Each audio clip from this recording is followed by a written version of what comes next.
Hello, guys, and welcome to a very deflated, off the cuff. Liverpool won, Burnley won. Firstly, a shout out to our sponsors. This show is sponsored by armortalent.com, so check them out. Give them a follow online. It's very much Groundhog Day, guys, isn't it? Just looking at the stats, they make grim reading. 35 shots on goal, 9 on target, 1 goal. Burnley have 5 shots, 4 on target, 1 goal, and come out of it alive. It's same old, isn't it? Isn't it, guys? The only thing that's keeping me going is getting to look at your beautiful face, Jonathan. That's the only thing that's keeping me going here. It's not that beautiful at the moment. Serious dose of man flu here, as you probably saw on the Periscope before the game, and that performance, and definitely shouting at the television and shouting at some of the team and especially the referee for that decision, certainly hasn't helped the back of my throat. But sure, look, we'll muster on. It's very hard to analyse that game. The changes came as we expected. I think everybody was relatively pleased enough with the team, and the first half performance wasn't that bad, was it, Craig? No, you were spot on. I looked at the team and I wasn't. Yeah, as you said, I was pretty much okay with it. Coutinho, to be fair, slid in very well and started very brightly and was doing what Coutinho does. He was finding the spaces between the lines and he was trying to pick out the little balls, and we were very, very bright. But, as always happens with Liverpool, it only takes one fuck up for us to go behind. We even gave them a couple of fuck ups in the move, really, wasn't it? Just a long, simple right to left ball. Brady just outmuscles, like Brady is no giant, but he completely outmuscles Trent in the air. A pitch, loses it, and Clavin, don't know where he is. What the fuck were they doing? Okay, so Matip is front of the player and Clavin is behind him. They're both holding his fucking hands, ball watching, and neither of them get the fucking ball. Mm-hmm. And then what happens then is Arfield, is that the guy's name? That was him, yeah. Ball falls down to the box, lovely finish from him, fair play to him. But yet again, it doesn't matter who the fuck we have at centre back. None of them are good enough. Now, Matip has had an awful start to the season, to be fair. We know what he's capable of, we know he's great strike now at defence with the ball, but he seems to be very fragile, physically especially, and we're shocking in the air. There's no way that our two central defenders shouldn't have cleared that ball. And yes, you're right, Trent was outmuscled on the right and the cross came in too easily. And it's the usual calamity of fuck-ups, and I will love to see, like after what Klopp came out with during the week, someone drew my attention to an article in the Echo, and he came out with the "there's not better defenders to be had, if there was we'd have bought them" kind of speech. Well, and particularly what he said last night in what was released in the press media, or the written press last night, where he's watched Koulibaly and was it Sanchez 500 million times, yeah, and he's happy. There's a player out there playing for Atletico Bilbao called Laporte. There's your solution. Could have went out and thrown money at him. He's more than good enough. He's of the standard of Van Dijk, probably, if not a little bit below, and a player that is going to go on and have a huge future at a much bigger club than he's currently at. So look, that excuse was absolute bullshit. I don't like to talk bad of Klopp. I love Klopp. There's nobody else I want managing the club, but some of the things he's done and said recently have been a little bit questionable, if I'm being honest. They have, because I have to say, Phil, I was pretty impressed with our tempo, our movement. Considering we had a Champions League game that a result that didn't really go to plan midweek. There could have been a bit of a hangover, a bit of doom and gloom, but I couldn't fault the commitment, particularly attacking wise. I thought we looked very slick. Coutinho slotted in, as Craig said. Sturridge, I thought, was very sharp. He's kind of rewound back a couple of years. You know, he was coming for the ball, he was driving on, he was running. It was a very fluid front four, say. And we had some decent, you know, a decent start. The press was there.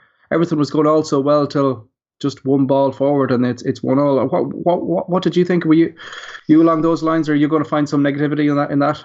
No, I think you've raised some valid points. I just think we're kind of going back to what we said on Thursday. I think it was, where we were having this conversation. It might have been the off the cuff after the game midweek, but there's no plan B again. I mean, we've gone out there, we've ran at them, we've been trying to break down the defence. It wasn't working, so we just continue to do the same thing. The only thing that we started to do differently was the thing that was making me pull my hair out, which was these stupid pop shots and 30, 40 yards out from some of the most ridiculous players trying it. Milner tried it. Chan tried to curl one a couple of times, and he was lucky to get a corner out of one of the shots because the keeper had obviously lost his bearings as to where the goal was and had tapped it out for a corner. Even though it was miles wide, wasn't it? Miles wide, so he clearly lost track of where the goal was. Phil as well. I mean, look, Phil had a good game. Given it was his first proper game back, he was making us tick. He was picking out balls to the channel. He was thinking the ball, and he looked very creative. He looked exactly like you would want Phil to look, but he was getting frustrated and taking stupid shots on as well. And I don't think any of Phil's shots came within 2 meters lower than the crossbar. I think one of them actually left the stadium, and it's probably still rising somewhere. I think it ended up in the second tier of the Annie Road. It was that high. I think it ended up in Goodison. He just fired it across Stanley Park. It was horrendous. He was trying to just place it where we parked the other night. Maybe that must have been it. He was trying to hit the car. That's it. Trying to hit the car, trying to hit the rental. Like you couldn't. Speaking on Coutinho, I'll bring you in, Craig, here. I couldn't really fault his commitment, particularly that spell maybe from about 50 to 60 to the hour mark. I thought he was really, really on the money. He was trying ever so hard to try and get us back in the game. Now, the driver is still off, is still not right on range again. But I wouldn't have faulted his commitment that much. No, sometimes I suppose you can almost be guilty of wanting a little bit too much, and he clearly wanted to impress the crowd today. It was lovely to hear Klopp come out and say during the week that he appreciated the response from the crowd when he came on against Sevilla, when Coutinho came on, and it was classy from our supporters, and I think Coutinho probably realised that today and really tried to put in a shift. And sometimes you can be too guilty of, I know I've just said it, but wanting it that little bit too much. And nothing came off today, unfortunately, but we can't knock him. He was one of our brightest players today, and I was very impressed with him. And it's just Groundhog Day. I posted on Twitter there before I came on that it's a new season, but unfortunately it's the same old frustrations, isn't it, guys? Well, I tweeted earlier as well and said that I was expecting our weaknesses to be evident during that really busy Christmas period. Not signing a decent centre-back, not really improving at the back at all, actually. Some of the signings we made have been very good. Others we're yet to see, if I'm honest. But yeah, I mean, I was expecting during the Christmas break for the cracks to start showing. The fact that we're here in September and it's already very evident our weak areas and they're showing. And this week has been a horrendous week to be a Liverpool fan. It feels like 3 losses, if I'm honest. Now the City game was different, wasn't it? Because it was the red card and there's the whole debate over that. But even so, I mean, the fact that we just completely fell apart is what was so alarming. Yes, okay. Yeah, but I've heard it before when commentators and professionals say, it's not that easy to play against a team with 10 men. Because then their strategy changes. Their strategy is now get behind the ball and hit us on the counter-attack. Regardless of what their game plan was before the game, that's now what it's going to be. And as Liverpool have just demonstrated against Burnley, it's difficult to attack teams that sit all the players behind the ball. So it's not always easy to play against 10 men. Liverpool made it look extremely easy to play against 10 men. So this week it does feel like, I know there's 2 draws in there, but both games we should have won. So it does feel like 3 losses. And I think that's the expectations of being a Liverpool fan. Liverpool, we may not be the side that we were during the 70s and 80s, but we're still Liverpool Football Club and we should still have high expectations and high standards. And right now, this team, the tactics, the late changes, whatever it is, they are not living up to the high standards of Liverpool Football Club at all. Yeah, no, you've raised some valid points there. It does feel like that kind of January slump already, and it really shouldn't. It's just so early into the season, but it does have that kind of deja vu feeling. But you mentioned there about new signings and some of them not clicking in. I think that the one signing that we can't can't say that hasn't settled in like a house on fire is Salah. Mo has been fantastic. Mo has been absolutely fantastic. Probably faded a little, maybe around the 70 minute, but particularly in the first half, I thought he was outstanding, and that was kind of just epitomised really by his goal. Like it was a beautiful team move. Chan plays a ball over the top. Salah runs from right to left, takes a beautiful touch on his knee, just takes another touch around the defender, and then just drills it into the bottom corner. It's typical Salah, and it's what we've come to expect. He was pretty good in the first half, in particularly the first 60, 70 minutes. Craig, I know you're a big fan of him. But he's settling in great, isn't it? Yeah, he's fantastic. I love the guy. I love everything about him. I love the way he plays. I love the smile on his face. I love the speed of him. I love the fact that he's always looking to get in behind the defence. I can't say enough good things about him. Problem that he might possibly have that, unfortunately, a few of our players seem to have is the decision making at the end. That last little bit, but look, we've spoken many times. He's probably a 1 in 3 chance forward, and we're going to accept that. And 1 in 3 in his position, I'll take that every day of the week because he brings a lot more to the team apart from goals. But as you said, what a start to his LFC career. He's shown that we were right to go and get him from Roma and give him another chance in the Premier League because he was too young, too inexperienced at Chelsea, and he's going to blossom and become a very important player for us for the rest of the season and hopefully years to come. So can't say enough good things, buddy. Love him.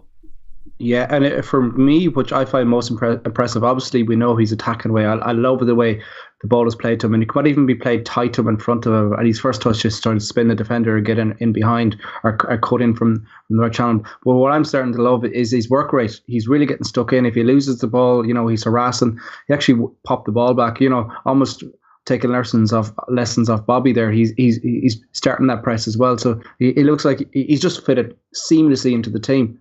It's great to have that other winger, isn't it? It's great to have that other pacey forward. Like imagine, okay, it hasn't worked out great today, but can you imagine Mane was out for 3 games again now and we had no pacey forward to get in behind there, and it could cause a lot more problems, and we may not have even got that goal today. I was going to say we could even have lost that game. Agreed. I thought he was excellent and probably our best player to be fair. Halftime comes, then it's 1-1. I think the other notable thing just to raise from the first half is the constant time wasting from Burnley. Yeah. Oh, and it was ridiculous that the ref waited so long to book their keeper for time wasting because he should have realistically been booked in the first 15 minutes. Absolutely, it was an absolute joke. I mean, there's a little bit of time wasting done by every team. I think everybody will admit that, but that was just blatant. It wasn't even subtle. Do you know what it was though, Phil? It's exactly what we don't have. It's fucking game management.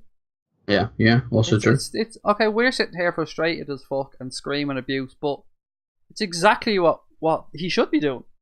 It's exactly what Sean Dyche would have wanted him to do, and it's... Yeah, well, do you know what? Credit to Sean Dyche and Burnley. I mean, I know it's disappointing that Liverpool have lost to a side like Burnley, because Burnley are shit. But the tactics that they showed today, the awareness that they showed today, the game management, as you just said, that they showed today, is what's got them a point at Anfield. And actually, that's a really good result for them. He made a substitution, I think, maybe 5 or 6 minutes from the end, and it completely took the sting out of our attack. It was brilliant. We were pushing. We had the opportunity that, look, we'll get to in a minute, but it was a fucking nailed-on penalty yet again. But we were pushing, and then he made that change, and it took the sting out of us. And they actually went on the attack. And they know, so that was a well-timed substitution. He knew that was the best time to make. I think he actually made 2 changes at that point, but that was the best time for him to make those changes. He's a fantastic manager, Sean Dyche. We don't seem to have that. I mean, look, I love Jurgen Klopp, and as I've said repeatedly, there's nobody else I'd rather have as Liverpool manager. That being said, I am getting really pissed off with his substitutions. The 2 changes that he made were, I mean, I think it was actually originally what he was going to do. I think he was going to take Milner off at one point, and it ended up being Phil, probably because he was still relatively fresh back. But those 2 substitutions, I personally called, and I don't think I'm alone in this, I personally called that at least 15, 20 minutes before they actually happened, that they needed to happen. And once again, they were brought on late, where there isn't much time for them to make a difference. Solanke got that flick and nearly scored the header. He was another outlet. Sturridge has started the game really well. I've made it really clear that I am not a fan of Sturridge starting games, and I think that was proven today because he was fantastic when he started. He was really decent in the first half, looked like Sturridge of old, and then got knackered and started to drop off and was doing weird and wonderful things and was drifting out to get the ball, but then didn't have the energy to run in and was trying to run down blind avenues with clever little flicks in the middle, but then not actually getting his pass away. And it was all just really frustrating. And I think we missed that. I think I know we missed that. We missed the opportunity to make the substitutions at the right times, and it definitely cost us games. Yeah, that's one thing that can be said, because it was, 77th minute when the subs come on. But in defence, what I would say, just the counter argument to that, for say the usual time you make your subs normally but you aim for around the hour mark. You say you give a player an hour, and then by that stage he's done what he's going to do. He's going to show you pretty much what he showed. You run on a sub, they have half an hour to make a difference, half an hour, 20 minutes, whatever. They have a decent amount of time to make an appearance. Yeah. During that spell, particularly after half time, I thought it was our most dominant spell in the game, and we had constant attack. Like, particularly around the late 50, early 60 minutes, it was just attack after attack after attack. Like, they would get the ball, they would clear it, we would squeeze again on the halfway line, win it back, and recycle and repeat and repeat and repeat. And this was the spell where Coutinho went mad on the driving range, and none of them hit the target. But there was constant attack there, and that was probably in his mind why, look, I'm not going to kill the momentum here. That's probably the counter argument you give that. I do get that, and I really do. But genuinely, I mean, I was watching the same thing and thinking, I mean, there's definitely a case for that argument. There really is, and that probably is what he was thinking. But part of me was thinking, we've got so much of the ball, we're dominating possession, we're going attack after attack after attack, yet nobody actually looks close to scoring. Nobody's putting this away. Nobody is taking these chances. So for me, that was the opportunity to bring on players that potentially would take the opportunity and put something away. Because as you said, by that point, our players have shown us, they've been an hour in. Let's talk about Sturridge, for example. He's been an hour in. He's starting to wither. He's getting tired. He's shown us what he's going to show within that game, and he didn't score. Is that the time to replace him with another striker who's just going to run around like crazy and try and get his head to the ball, try and get his foot on it? I've been really impressed with Dom Solanke when he's come on. Really impressed, including today. So for me, around that 60th minute mark when we were absolutely dominating possession, that would have been the perfect time for me to bring him on. But instead, we took another 15... Well, I think it was 17 minutes, wasn't it, before we actually then brought him on. And I think it's just... You ate into his game time. And he came close. He came very close. I just think another 10 minutes, he'd have probably had another one or two opportunities. And I mean, it's all hypothetical, isn't it? But I just would have liked to have seen it done earlier. Craig, one thing I wanted to bring up, and we can't take it away. We spoke about Sean Dyche, but his defence was magnificent. Yet again, the amount of blocks and times they put their body in the way and last-ditch tackles. And look, some defenders are great at that, and they couldn't work in our system, so we have to take that into account. But Jesus, there was one opportunity there, was it dropped to Milner. Do you remember Milner after the little chip from Sturridge? And like, it was fantastic defending.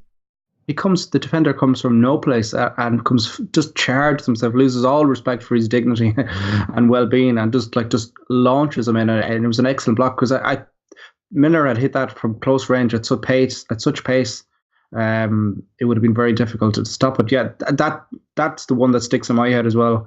But Craig, their organisation stands out for me. So I don't remember an occasion, and there certainly wasn't a major occasion, where they tripped each other up, or they got in each other's way, or they both went for the same ball and it ended up resulting in given back to Liverpool. Whereas there's an opportunity with was it Klavan and Emre Can and Can, give away corner, and you're just like, what are you doing? Like, so we can't defend set pieces. We're shocking at corners. We're trying to win a game, and you two can't even be asked to shout mine and take responsibility for a ball. How difficult is that? We were talking about not having leaders the other day. They can't even command their own game, let alone somebody else's. Where was Emre Can's head today, Phil? By the way, where the fuck was he? Turin. He was that way, because he certainly wasn't at Anfield. No. I spoke with Craig just before we started, and it's probably being a bit hasty in red rays after the game. But I said Emre Can can fuck off to Juventus if he keeps playing like that. That, Well, that we actually said it after the game the other day, didn't we? We were talking about there's been all these, let's call them comments, but you could just as easily call them little digs from Jurgen Klopp saying about players who want Champions League before they sign a contract and all that kind of stuff, and isn't it their responsibility to be there? And I made the point the other day, a few more performances like that and we won't be there. And that includes Emma Can. He was very mixed the other day. I'd almost go so far as to say that he was much worse in this game than he was the other day. There was no mixed in this game. He was shit. So he's removed one part of his game, but it was the part of his game that we actually wanted him to keep. If you're Gini Wijnaldum sitting on that bench, how pissed off are you? Oh, you're furious, especially after your performance the other day. He was fantastic. One of our best players, if not our best player the other day. And now he's sat on the bench watching that donkey run around and make a complete arse of himself. Two things come into my head just to summarise Chan's performance. I thought he was terrible, but it's that you spoke about already there. Himself and Clavin both go for, which actually was a needless header because there was no Burnley players around or in the vicinity. Yep. Now, you can argue maybe they should have got a shout for the keeper or whatever, but two of them went for a ball and it's put out for a corner. Burnley get two very good chances. It's cleared off the line once and out for another corner, and then it comes back in and Mings makes a decent save at the near post. That all came from just stupidity. There's another ball that comes to him maybe 5-10 minutes later. We're on the attack. The ball comes to him the edge of the box. He has loads of time. He takes a shit touch and we end up losing the ball and getting recycled. And then right at the end, he gets involved in a stupid argument, kills the clock, and ends up getting booked and gets involved. That was just Burnley were just laughing at themselves. Oh, here, this is what Liverpool player. Like, they spent all the game trying to kill down time, and here's one of our players, supposed to be one of our bigger players, who's crying out for this big move, just eating away on the clock by he's stupid, just getting involved in a shitty little argument. I've got to say though, lads, you know I'm not a fan of Mignolet, and you know I criticise him a lot. But I have to say I felt sorry for him today because he was under pressure at goal kicks. He was obviously under the instructions to play it short where possible. And sometimes the defence just weren't giving him an option. And Burnley were pushing higher and higher up. And the crowd were kind of getting on his back a little bit because it was 1-1 and hurry up, hurry up, hurry up. So I got to say today, look, credit where it's due. I just want to give Mignolet that. You know, he didn't do anything wrong yet again. He came in and I think he had a pretty decent game. Possibly, there was one situation actually where he came for a corner, got nowhere near it, and Matip cleared it off the line. That's probably the only situation where he was wrong there.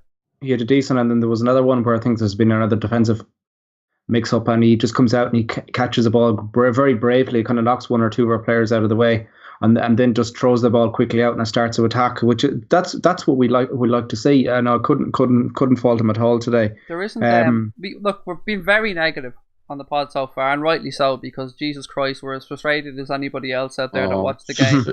It's just deja vu, and I think that's what pisses me off about Liverpool is, you know, it's ridiculous supporting a side, and we've talked about it so many times till we're blue in the face. Every Liverpool fan has, in terms of is it just that they can't raise their game? Is it the tactics? Is it the players? Whatever it is. Ignore City game the other week because that's the exceptions to the rule because of what happened. But I'm more confident every time Liverpool step onto the pitch with a side from the top 10 than I am from a side, closer towards the bottom end of the league. And it shouldn't be that way. I mean, Liverpool get drawn in the League Cup against teams like Exeter and stuff, and you shit yourself because you think, oh, God, not again. You know, you'd much rather we got United or someone because at least we'd give them a pasting. But that's what's so frustrating because how many years have we been having that conversation for? How many years now have we been saying, if we could only beat the smaller sides, if we could only finish off games, and I hate them to pieces, but that was something that United used to be fantastic at. It was winning. They are now again winning on the dirty. It was that. It doesn't always have to be a stellar performance. Just win nasty. Just get the win. You know, the amount of games that I've watched of United that you get to the end of that game and you go, how the hell did they win that? We never seem to have those games. We never get that lucky last-minute goal. We never seem to get that. Yeah, that penalty today is a prime example. We never seem to get those decisions that would win us the game. It never. And you could say, oh, Liverpool were lucky there. Liverpool, as always, are the extreme. We're either kicking the crap out of people, and we absolutely deserve to win and could have scored 3 or 4 more goals, or we're shit and we actually deserve what we had coming to us because of the way we played. And there's never anything in the middle. Can we discuss the penalty incident? Because we will. Look, I wasn't sure if it was just me. Because it was a penalty. It was a blatant penalty. He's gone straight through the back of him. I feel like Salah I feel like an absolute moaning bastard. But look, how often have I been critical of referees lately? It's getting not in a good 10 minutes. It's becoming a joke. It's an absolute fucking joke. How on earth a professional referee can't see that happens? And how many times do we say this is anywhere else on the pitch, and he gives a free kick anywhere else? And I don't care that Solanke hits the bar afterwards when we came close to scoring. Advantage my arse if that's what he's going to come out with. That was a fucking blatant penalty. Well, that right there is a prime example of why video refereeing will work, because at that point, Jurgen Klopp and every other official and every player is jumping up and down going, if you can't see that, send that upstairs, because they will. Because there's no way another referee is going to watch that and go, no, it's a legitimate tackle. Look, how many league games have we played now? 5? Will be 5 games into the season? Yeah, 5 games. Watford, first game, offside goal, cost us a win. Today, penalty, cost us a win. City game, inconsistent with the red cards over the weekend for the high feet. We're the only ones that suffer. That's 3 fucking incidents in 5 games. 5 games. And there's 6 points. We can't say anything about the City game. We may well have lost it. But the other 2, that's 6 possible points difference. No, sorry, 5. We do the Watford game. 5 points were worse off because of refereeing decisions. Well, like I said as well, I mean, we were talking about this the other day. Instead of making it so you're improving your referees, they just made it so that you can't criticise the referees without punishment. And we're sitting here sounding like bitter fuckers, sounding like bitter supporters that are just moaning and moaning and moaning. But we just spoke about these are the type of things that you wonder how United win games. They get them decisions at times. They do. You put this the other way around, though, right? So you put it that was a Burnley tackle and they were given the penalty. Number one, we're biased because we're Liverpool fans, so we'll be pissed off and we'll be kicking off that they gave a penalty. And we'll probably find other decisions that the referee hadn't given during the game to complain as to why we were hard done by. But then when we calm down in the cold light of day, we then start criticising our own player. So let's say that was Clavan, which it probably would be. You'd then say, what the hell were you doing making that challenge in that position at that moment? You just cost us the game. And we would be laying into Clavan. So it wasn't even like it was by the letter of the law it is, but trying to play good football, maybe not. It was a stonewall penalty. And I don't understand how that wasn't seen. Solanke, bless him, did his best to try and hook that ball in, and I think he hit the underside of the crossbar and it came out. But, you're absolutely right, Craig. It was a running joke, wasn't it, with Howard Webb and other people that Manchester United always used to get those decisions. We don't. And is there an element of that's because we're Liverpool? Maybe. Or is it just more so that the referees are shit? I'd probably be inclined to say it's a little bit of both. There's definitely not a massive conspiracy theory against Liverpool from referees, but they are shit as well. There is no two ways about that. But I swear to God, I mean, yes, okay, we watch more Liverpool games than we watch anybody else, but I swear we're on the wrong side of more of these decisions than any other side in the league. Look, that doesn't take away from why we didn't get the win today, to be fair. We're pissed off about it. Not. More refereeing decisions that haven't gone our way, but we still should have been out of sight today and we should have won that game regardless. So it's not the referee's fault we didn't win the game alone, but he certainly contributed. Was a huge factor. Another thing that I want to, I just want to bring up as well. It's something that really, really gets on my tits. Corners. We get bucket loads of corners. I think at one stage there, I don't have the final stats, but I have a scribble down here. I think it was on 73 minutes. It was our 9th corner. Burnley didn't have any at this stage. I know they had the 2 after that, and they nearly scored twice from. We have such an amount of time to practice corners, both in game and what goes on behind the scene. And we're utter dog shit at them. I jokingly say that Melwood is just round pitches. It must be. They must just play. We do not practice corners. I swear to God, we can't. There is not a hope in hell that professional footballers spend time practicing that and still come out with that shit. Phil's corners. Phil is a great deliverer of the ball. His corners are shocking. It's first man. His corners are appalling. I mean, even the other day he tried to spice it up in the Champions League game. They were way too deep. Way too deep. It was just... We just can't seem to get it right. And corners are a joke because if we could just... We actually had this discussion in the car, the 3 of us the other day. If we could just find a way of converting just even some of those corners, it'd be a completely different game for us. Lots of games would be completely different for us because we win so many corners because of the pace as well. Exactly. I mean, because of the pace, so many balls get chipped out. We've got players like Emre who, he was shit today, but he can't half strike a ball, that lad, when he wants to. So if he gets that down and on target, that keeper's got two choices: parry it out into the box where you've got players running at you, or put it out for a corner. But the problem with Liverpool is we don't really give the keeper much of a decision to make. They're just going to put it out for a corner because the likelihood is we're either going to hit the first man or he's going to come and collect it anyway. We're not going to score from it, so don't take the danger of parrying it into the box. Just put it out for a corner because we'll get the ball back in a minute for a goal kick. I don't know why it's come into my mind, but do you remember when Stoke first came out into the Premier League and you had Rory Delap with his absolutely cannonballs of throw-ins? That throw, yeah. Teams used to just put the ball out for a corner instead of putting it out for a throw because they were less afraid of a corner. It's almost like that with us because, like, I remember not that hell of a lot ago, Skirt was an absolute menace in the box. That season under Rodgers, he scored bucket loads. You go back before that, we always had good. Sam Hippie was amazing. Remember that goal against Arsenal in the Champions League? I remember the days of Skirtle and Aga going up for corners, and they'd be walking up together, and you'd go, "Yeah, they're gonna get this. They're gonna smash this." Actually, speaking of former defenders, just because it seems like a nice place to plug it in, Cola Torre retired from football. Yeah, it's retired the last 24 hours. We wish him all the best up at Brendan.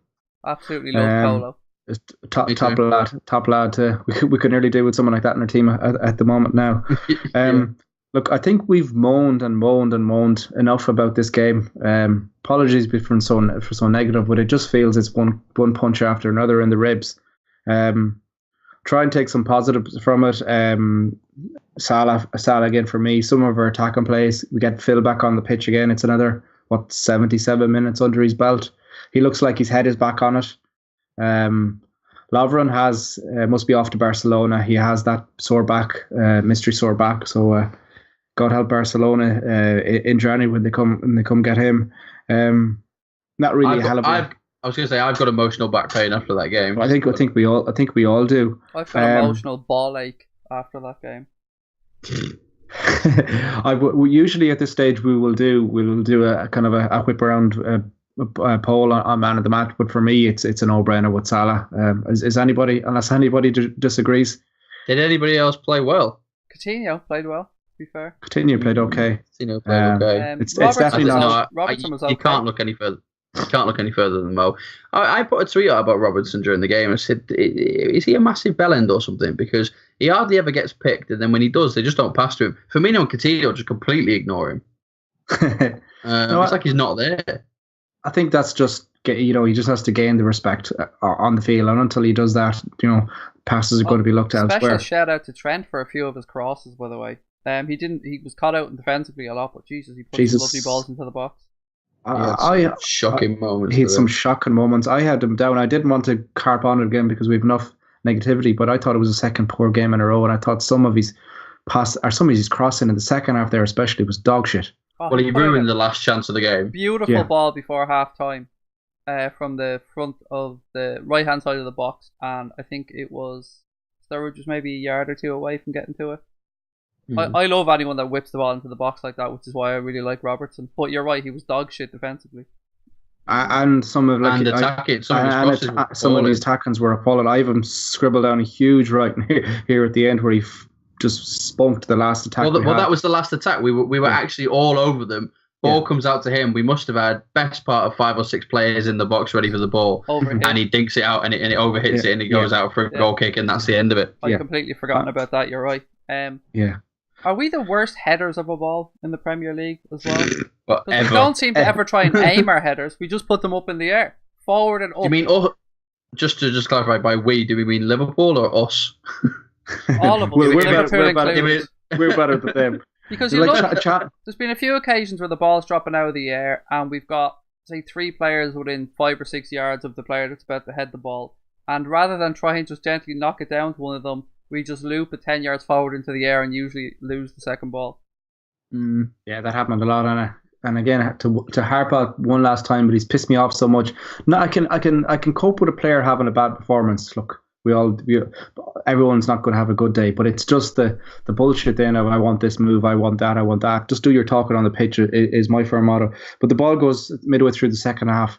Ball goes over to Chan, kind of swept on. He's on the left side of the box. There's 2 or 3 players sitting all marked in the middle of the goal, and instead of just putting a simple header right across the goal, which is the easy thing to do, he tries to go for a shot or puts and it just loops over. Just loops over the bar, and you're just like, here.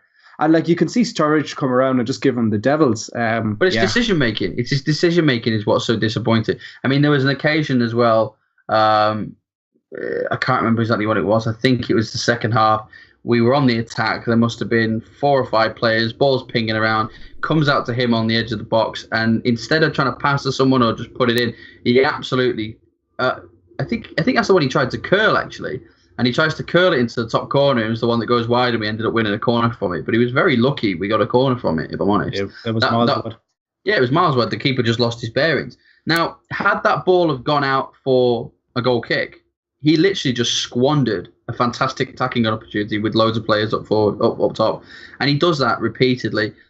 He has very mixed games. He's a very, very inconsistent player.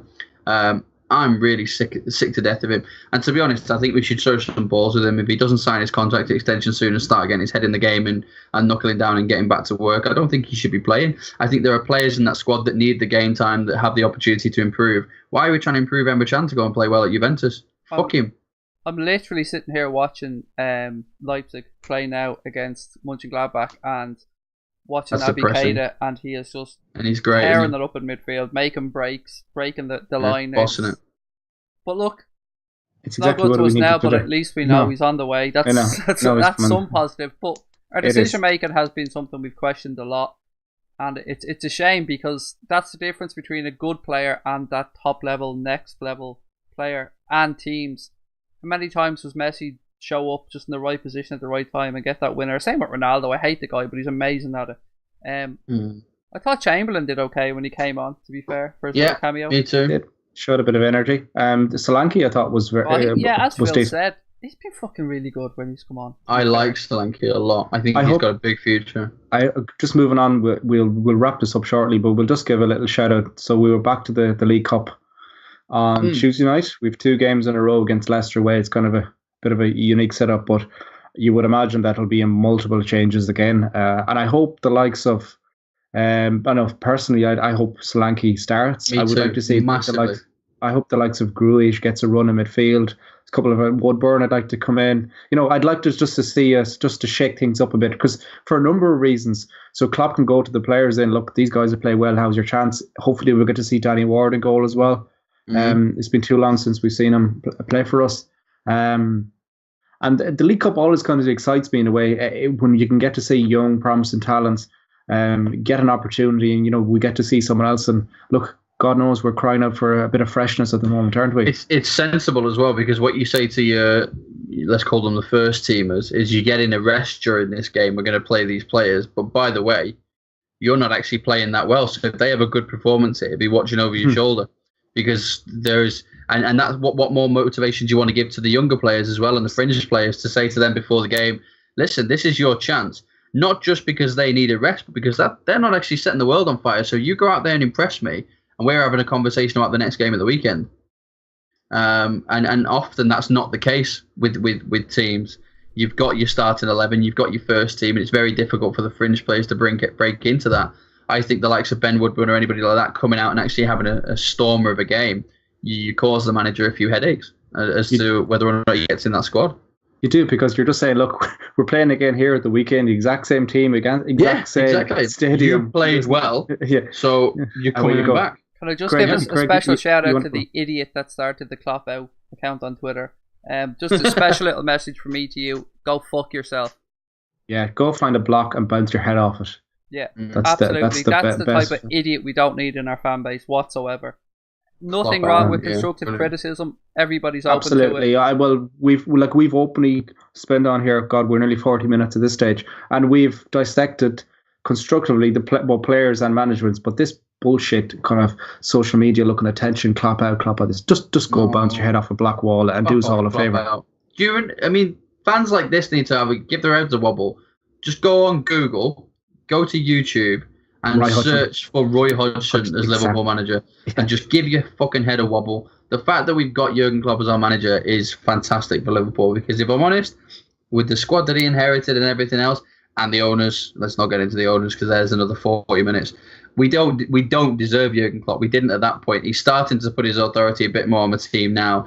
But Jurgen Klopp and Liverpool is a perfect match. So if you want Jurgen Klopp out, fuck off. And actually, here's a valid one. If you want Jurgen Klopp out, tweet me with who you want to replace him with, but make it realistic. Like, Make it realistic. You tell me who you want as manager. Lots of talk at the time about Carlo Ancelotti would have been a better manager, and he's probably about to get the sack. If not, he's definitely gone at the end of the season to China. And the other one was Frank de Boer, who has just got the sack. So yeah, you tell me. In fact, you can even start talking to me about names like Pep Guardiola and everybody else. You tell me how much money they need to build a squad, and tell me whether FSG would give it to them. So if you've got a sensible option, come at me with it. I would love to hear some options there as well. But look, folks, I think we've rambled enough. We march on again. Tuesday night, the League Cup. In a way, it's going to be a welcome distraction, as we said, to freshen things up. We play them again then on the league on Saturday, which really is must win. We owe them after that horror show last season as well. I fucking hate Jamie Vardy. Yeah, he's the little lacquer. But look, we'll wrap it up. I'd like to thank Phil and Craig for joining me. I'd like to thank our sponsors, ArmourSolution.com. Armour Solutions? Who the fuck are these? Armour Talent even. Yeah, we definitely need a solution. They definitely have the solutions for all your marketing needs, though. Exactly. As you can tell. So see, I've given them a second shout out there now, so it's even more impressive.